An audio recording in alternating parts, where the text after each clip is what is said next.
धन गुरु गोबिंद सिंह जी महाराज फरमान करते हैं, करते दा चिंतन करो, बिन करतार न कीर्तम मानो।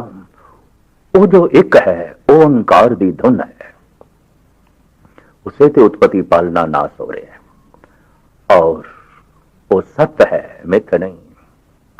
वो नामने वाला है, सत्य नाम है। वो करता है और अपनी कृत दे पूरिया होया है। इत्थे तक परमात्मा की होंद नूं दर्शाया है धन गुरु नानक देव जी महाराज ने। अगे चल के गुरु नानक देव जी महाराज उस एक दे सुभाव का वर्णन करते हैं। स्वरूप ते सुभाव, परमात्मा का स्वरूप ओ ओंकार नाद है, वो सत्य है, वो नाम वाला है, वो करता है, वो पूरे होया है। स्वरूप स्वभाव, उसका जो स्वभाव है, धन गुरु नानक देव जी महाराज कह रहे हैं, निर्भव निर्वैर। उसके सुभाव दे भय नहीं है। वास्तविक जी किधरे देखा जाए, भयभीत मनुख का विकास रुक जाता है, पर परमात्मा तो हर वक्त विकास हो रहा है। ब्रह्म के अखरी अर्थ भी ने फैल रहे है, फैल रहे है, फैल रहे है। क्यों? निर्भय है। भय अपने तो वड्डे का आउंदा है, तो उस तो वड्डा कोई नहीं है। भय ना सोण का आउंदा है, वो सदैवी है। भय कमजोर होने का है, वो सर्वशक्तिमान और अमर शक्ति है। इस वास्ते उसके सुभाव दे भय नहीं है। उस निर्भव दे जप नाल ही मनुख निर्भय हो सकता है। निर्भव जपे सगल भव मिटे। मनुख अनेकों तरह के भय पाल के रखता है, जबकि परमात्मा के सुभाव दे भय नहीं है। वो निर्भव है। निर्भव उसका स्वभाव है, फिर निर्वैर उसका स्वभाव है। साडी भी एक शक्ल सूरत है और फिर साडा स्वभाव है। देखण की चाह है, किसी मनुख की सूरत महान है, सीरत कुछ भी नहीं है। स्वरूप बड़ा सुंदर है, पर स्वभाव ठीक नहीं है। और ऐसा भी देखने की चाहता है, स्वरूप ते करूप है, पर स्वभाव बड़ा सुंदर है। परमात्मा स्वरूप करके अति सुंदर, वो सागर है, वो सूरज चंद तारे है, वो वनस्पति है, वो मोर दे पंख और पंछियां दे पंख अपना सुहापन चारों पासे वंड रहा है। वो फुल्लां दे अपना सुगंध सुहापन ते सुगंध चारों पासे खिलेर लिया है।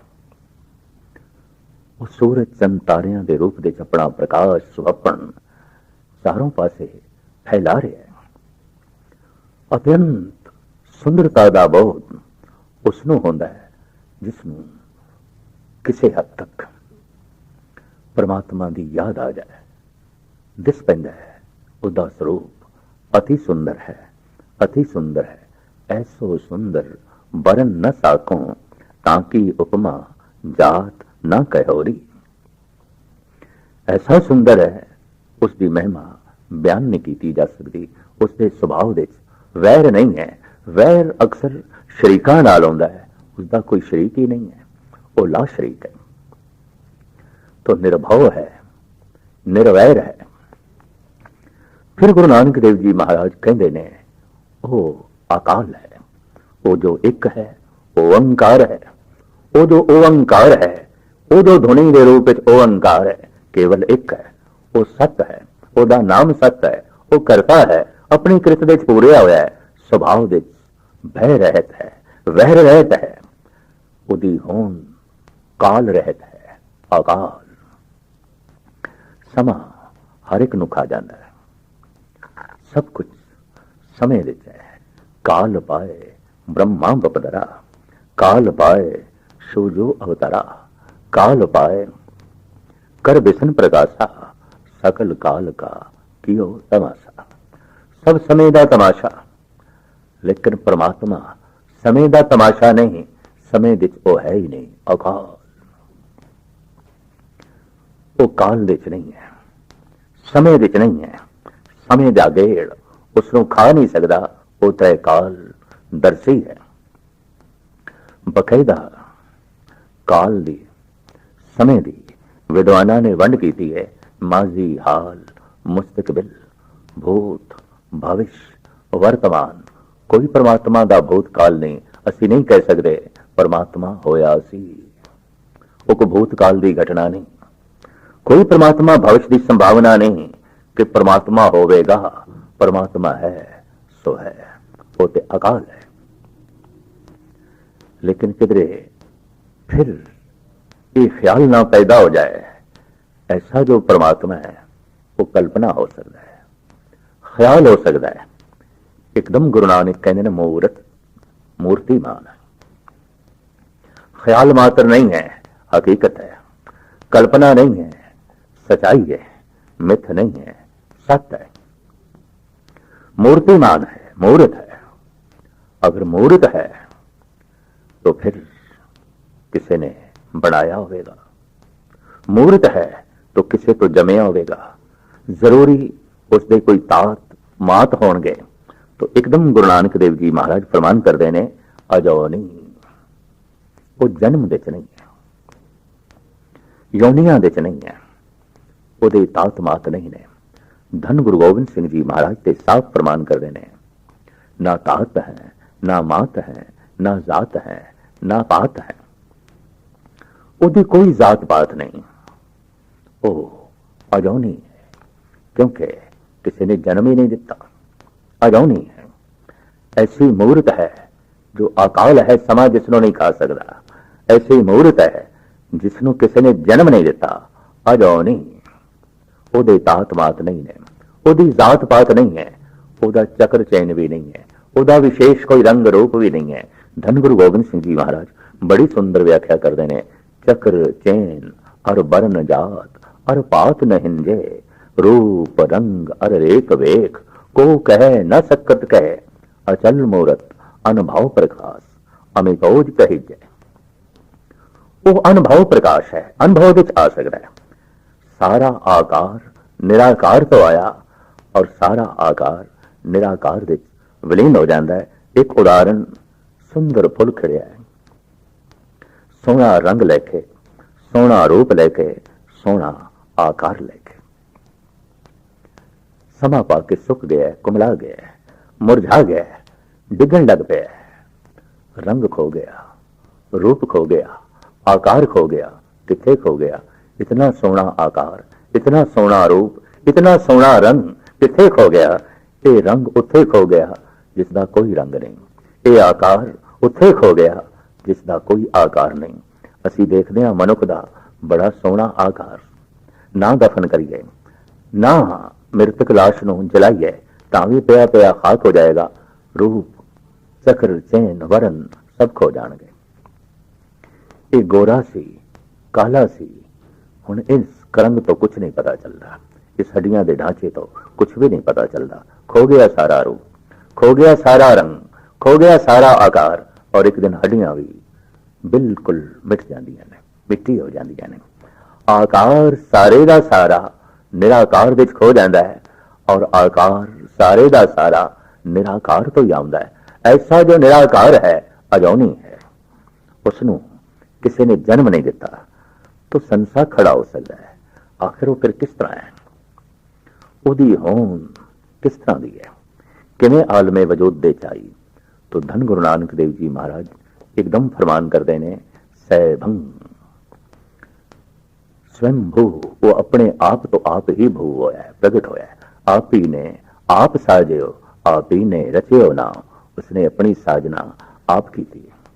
अनादि कह ना सके को तू कद का, सैभंग सुते सिद्ध, अपने आप तो आप ही प्रकाशमान है। ऐसा जो वो एक ओंकार है, तो महाराज कहते ने गुरु है। वो एक ओंकार है, ओंकार एक है, वो सत्य है, ओदा नाम सत्य है, वो करता है, अपनी कृत विच पूरिया होया है, पुरख है, सुभाव विच भय रहत है, ਵਹਿ ਰਹਿਤ ਹੈ, ਹੋਂਦ ਵਿੱਚ ਕਾਲ ਨਹੀਂ ਹੈ।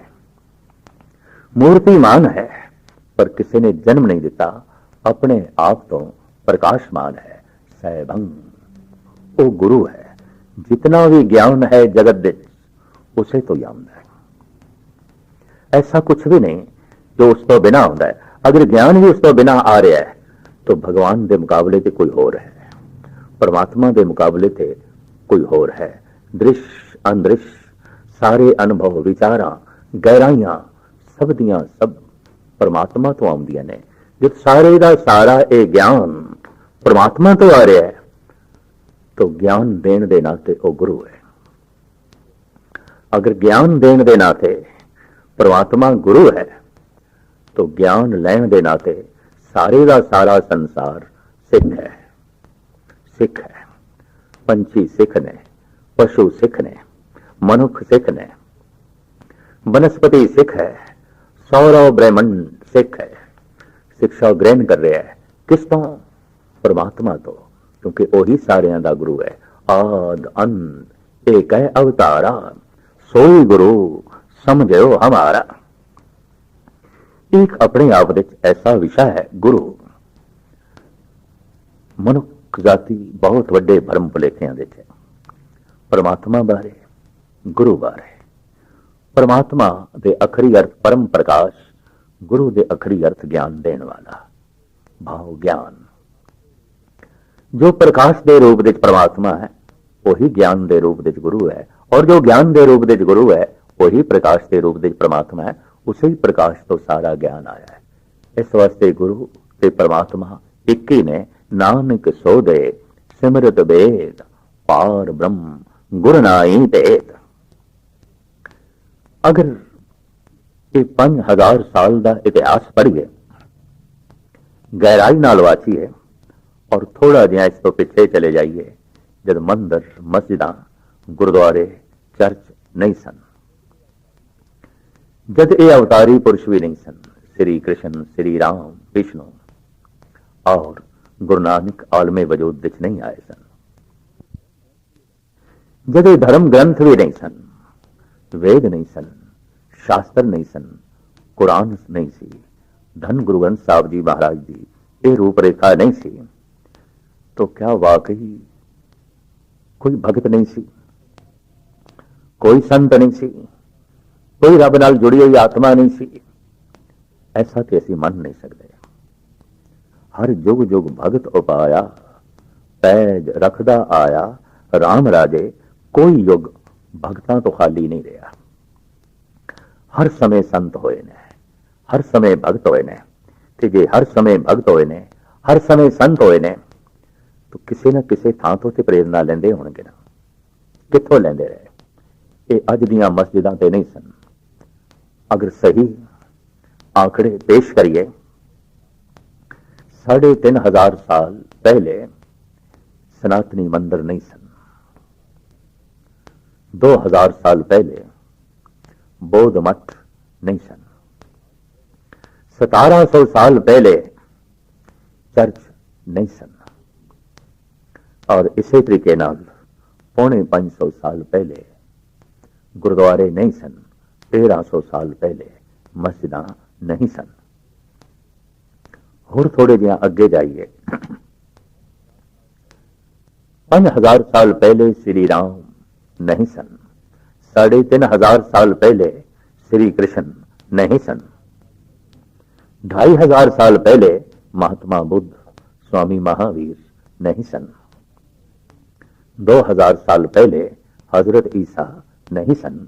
1400 साल पहले मोहम्मद साहब नहीं सन। 550 साल पहले धन गुरु नानक देव जी महाराज का प्रकाश नहीं होया सी। होर अगे जाओ, 5000 साल पहले वेद नहीं सन। 3500 साल पहले गीता शास्त्र नहीं सन। और एक अंदाजे के मुताबिक, क्योंकि महात्मा बुद्ध तो 600 साल बाद उन्होंने विचारों को लिखती रूप दिता गया, तो 1900 साल पहले धम्मपद जो बुद्धिस्ट लोगों का धार्मिक ग्रंथ है नहीं सी। ईसा तो 500 साल बाद बाइबल लिखी गई, तो 1500 साल पहले बाइबल नहीं सी। और इसे तरीके दे नाल धन गुरु ग्रंथ साहब जी महाराज की यह रूपरेखा अज तो कोई 450 साल पहले नहीं सी। गालबन 1350 साल पहले कुरान शरीफ नहीं सी। तो क्या मन लीए ये धार्मिक रहबरी पुरुष नहीं सन, धर्म ग्रंथ नहीं सन, धार्मिक मंदिर नहीं सन, कोई धार्मिक मनुख भी नहीं सी? नहीं, मनुख मौजूद सन जो वाकई धार्मिक सन, बिल्कुल धार्मिक सन। तो एक प्रश्न खड़ा होता है, प्रेरणा कितों लई, किस जगह तो प्रेरणा लई? इसका उत्तर धन गुरु नानक देव जी महाराज बड़े सोहने ढंग नाल देंदे ने। एक गुरु शब्द की बड़ी सुंदर व्याख्या हो जाएगी। धन गुरु नानक देव जी महाराज फरमान करते ने, नानक सच दातार शनाखत कुदरती। हे करते मैं तेरी शनाख्त कर लई कुदरत दे विचों, इस वास्ते बलहारी कुदरत वसया तेरा अंत ना जाए लखिया। प्रकृति जिन्हां दा ग्रंथ बन जाती है, किसी होर ग्रंथ की लोड़ नहीं पैंदी। कुदरत जिन्हां दी किताब बन जाती है, किसी होर धार्मिक होली बुक की लोड़ नहीं रहती, क्योंकि सारी कायनात होली बुक है, सारा संसार धर्म ग्रंथ है। महाराज कहते नानक सच दातार शनाखत कुदरती, करते कुदरती मुश्ताक, इस वास्ते बलहारी कुदरत वसया तेरा अंत न जाए लखिया। हर पासे तेरी ही झलक मिल रही है। सूरज दे तेरी ही झलक मिल रही है, चंद्रमा दे तेरी ही झलक मिल रही है। नमो सूरज सूरजे, नमो चंद्र चंद्रे, नमो राज राजे, नमो इंद्र इंद्रे। कायनात, कुदरत, प्रकृति चारों पासे परमात्मा दा ही संदेश दे रही है। सारा ब्रह्मंड तेरा ही संदेशा दे रहा है। ऐसी जिसकी तीक्ष्ण बुद्ध है, उसके लिए किसी होर गुरु की लोड़ नहीं, परमात्मा ही गुरु है। आद अंत एक है अवतारा, सोई गुरु समझो हमारा। शब्द गुरु है जो परमात्मा तो आ रहा है, प्रकृति गुरु है जो परमात्मा तो आई है, सारी कुदरत गुरु है जो उस कादर तो आई है। कुदरत कादर तो वख नहीं, प्रकृति परमात्मा तो वख नहीं, शब्द परमात्मा तो वख नहीं। प्रकृति के जर्रे जर्रे तो परमात्मा का संदेशा मिल रहा है और उसका शब्द सुनाई दे रहा है। और जब सुनाई दे रहा है तो उसे शब्द को कोई सुनावे। सिख कौम खुशकिस्मत कौम है, इसको वो बोल ने जो कसम दे बोल ने गुरु नानक ने साडे सामने रखे ने। सारी कायनात, सारी मनुखता इस तो पूर्ण लाभ उठा सकती है। धन गुरु नानक देव जी महाराज कहते हैं ये सारी दी सारी खसम दी बाणी है और वो जगत के सामने खसम दी बाणी को रख देंगे ने। धन गुरु नानक देव जी महाराज फरमान करते हैं वो ओंकार एक है और जो एक है ओंकार है और वो जो एक है वो सत्य है। वो जो ओंकार है उसका नाम सत्य नाम है। वो जो ओंकार है करता है और वो जो ओंकार की धुन है अपनी कृत विच पूरी हुई है, क्योंकि शब्द तो सारा संसार आया है, संसार विच ये शब्द मौजूद है। वो ओंकार स्वभाव विच निर्भव है, निर्वैर है, अपनी कृत विच पूरे होया है। और ऐसा शब्द, ऐसा प्रकाश वो अकाल है, लेकिन कल्पना मात्र नहीं, मूर्तिमान है, शब्द की होंद है, प्रकाश की होंद है। फिर भी ये प्रकाश किसी ने जलाया होगा, ये शब्द किसी ने प्रगट किया होगा, अजाओ नहीं। महाराज कहते नहीं, किसी ने भी जन्म नहीं देता। ये प्रकाश अनादि है, ये शब्द अनादि है, ये अपने आप तो ही प्रकाशमान होया है सहभंग। और उसे ही प्रकाश तो जो शब्द होया है गुरु, गुरु वो जो एक है, वो जो ओंकार है वो गुरु है। सारा ज्ञान उसे ਇੱਕ ਓੰਕਾਰ ਤੋਂ ਆ ਰਿਹਾ ਹੈ। ਜਿੱਥੇ ਉਹ ਗੁਰੂ ਹੈ ਉੱਥੇ ਉਹ ਪ੍ਰਸਾਦ ਹੈ। ਸੂਰਜ ਦੇ ਚੋਂ ਹਰ ਵਕਤ ਚਾਨਣਾ ਆ ਰਿਹਾ ਹੈ, ਉਸ ਦੇ ਚੋਂ ਹਰ ਵਕਤ ਪ੍ਰਸਾਦ ਆ ਰਿਹਾ ਹੈ। ਉਹ ਕਰੁਣਾਕਰ ਹੈ, ਉਹ ਦਇਆਲੂ ਹੈ, ਬਖਸ਼ੰਦ ਹੈ, ਕਿਰਪਾਲੂ ਹੈ। ਹਰ ਵਕਤ ਉਸ ਤੋਂ ਕਿਰਪਾ ਬਰਸ ਰਹੀ ਹੈ। ਕਿਧਰੇ ਸੂਰਜ ਦੇ ਰਾਹੀਂ ਰੋਸ਼ਨੀ ਦੇ ਰੂਪ ਵਿੱਚ ਕਿਰਪਾ ਬਰਸ ਰਹੀ ਹੈ, ਕਿਧਰੇ ਬਦਲਾਂ ਵਿੱਚ ਪਾਣੀ ਦੇ ਰਾਹੀਂ, ਬੂੰਦਾਂ ਦੇ ਰਾਹੀਂ ਉਸ ਦੀ ਕਿਰਪਾ ਬਰਸ ਰਹੀ ਹੈ। ਕਿਧਰੇ ਧਰਤੀ ਵਿੱਚ ਤਰ੍ਹਾਂ ਤਰ੍ਹਾਂ ਦੀ ਬਨਸਪਤੀ ਜੋ ਮਨੁੱਖਤਾ ਦੀ ਲੋੜ ਹੈ, ਜੀਵਾਂ ਦੀ ਲੋੜ ਹੈ, ਉਹਦੀ ਬਖਸ਼ਿਸ਼ ਦੁਆਰਾ ਪੈਦਾ ਹੋ ਰਹੀ ਹੈ। ਚਾਰੋਂ ਪਾਸੇ ਉਸ ਦੀ ਬਖਸ਼ਿਸ਼ ਅਸੀਂ ਦੇਖ ਸਕਦੇ ਹਾਂ। ਇਹ ਮਨੁੱਖਾ ਤਨ ਉਸ ਦੀ ਬਖਸ਼ਿਸ਼ ਹੈ, ਇਹ ਗਿਆਨ ਇੰਦਰੇ ਉਸ ਦੀ ਬਖਸ਼ਿਸ਼ ਨੇ, ਔਰ ਉਸ ਦੀ ਇਹ ਮਹਾਨ ਬਖਸ਼ਿਸ਼ ਹੈ ਉਸ ਦਾ ਗਿਆਨ ਜੋ ਜਗਤ ਦੇ ਵਿੱਚ ਵਿਆਪਕ ਹੈ, ਅਭਿਆਸੀਆਂ ਦੀ ਪਗੜ ਦੇ ਵਿੱਚ ਆ ਜਾਂਦਾ ਹੈ। ਉਹ ਗੁਰੂ ਹੈ, ਉਹ ਪ੍ਰਸਾਦ ਹੈ, ਉਹ ਜੋ ਇੱਕ ਹੈ, ਉਹ ਓੰਕਾਰ ਹੈ, ਉਹ ਜੋ ਇੱਕ ਹੈ, ਸਤ ਹੈ, ਉਹ ਜੋ ਸਤ ਹੈ, ਉਹਦਾ ਨਾਮ ਸਤ ਹੈ, ਜਿਹਦਾ ਨਾਮ ਸਤ ਹੈ, ਉਹ ਕਰਤਾ ਹੈ, ਉਹ ਜੋ ਕਰਤਾ ਹੈ ਆਪਣੀ ਕ੍ਰਿਤ ਵਿੱਚ ਪੂਰਿਆ ਹੋਇਆ ਹੈ, ਉਹ ਜੋ ਪੂਰਿਆ ਹੋਇਆ ਹੈ ਸੁਭਾਅ ਵਿੱਚ ਭੈ ਰਹਿਤ ਹੈ, ਵੈਰ ਰਹਿਤ ਹੈ, ਸਮੇਂ ਤੋਂ ਵੀ ਰਹਿਤ ਹੈ, ਮੂਰਤੀਮਾਨ ਹੈ और अजौनी है, अपने आप तो आप ही प्रकाशमान है, और वो गुरु है, वो प्रसाद है, वो प्रसाद है, बख्शिश है, बख्शिश है।